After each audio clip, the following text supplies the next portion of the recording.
in a land far away, there lived a brave knight named Sir Thomas.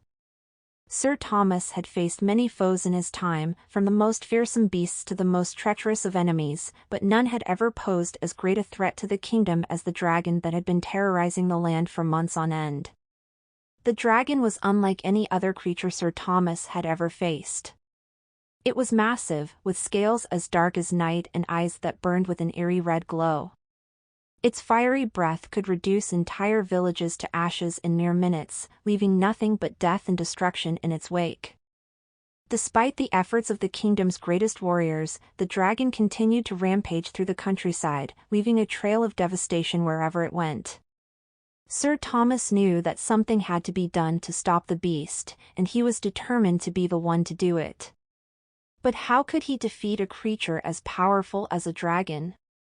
Sir Thomas pondered this question for days, searching his mind for a solution.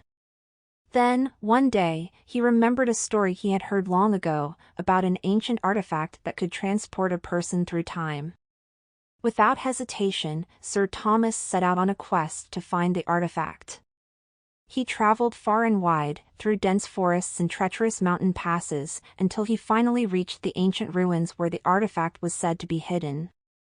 As he approached the ruins, Sir Thomas could feel the weight of the task ahead of him. He knew that the dragon would not wait for him to return, and that every day he spent searching for the artifact was another day that the beast could cause destruction. Finally, after many long weeks of searching, Sir Thomas found what he had been looking for. The artifact was a small, intricately carved hourglass, made of a rare crystal that glimmered with an otherworldly light. With trembling hands, Sir Thomas grasped the hourglass and turned it over. Suddenly, he felt a rush of energy course through his body, and the world around him began to blur and fade. When Sir Thomas opened his eyes, he found himself standing in a vast, barren wasteland. The air was thick with smoke, and the ground was charred and blackened. In the distance, he could see the dragon looming over a small village, its fiery breath scorching everything in its path. Without hesitation, Sir Thomas drew his sword and charged towards the dragon. The beast let out a deafening roar as Sir Thomas approached, its massive claws slashing through the air. But Sir Thomas was not afraid.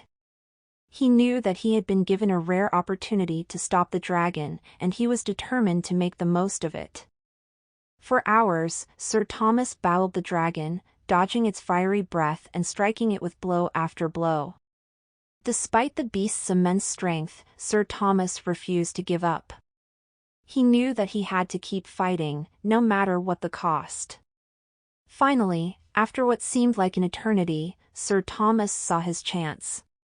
As the dragon reared back to unleash a torrent of flame, Sir Thomas plunged his sword deep into the creature's heart.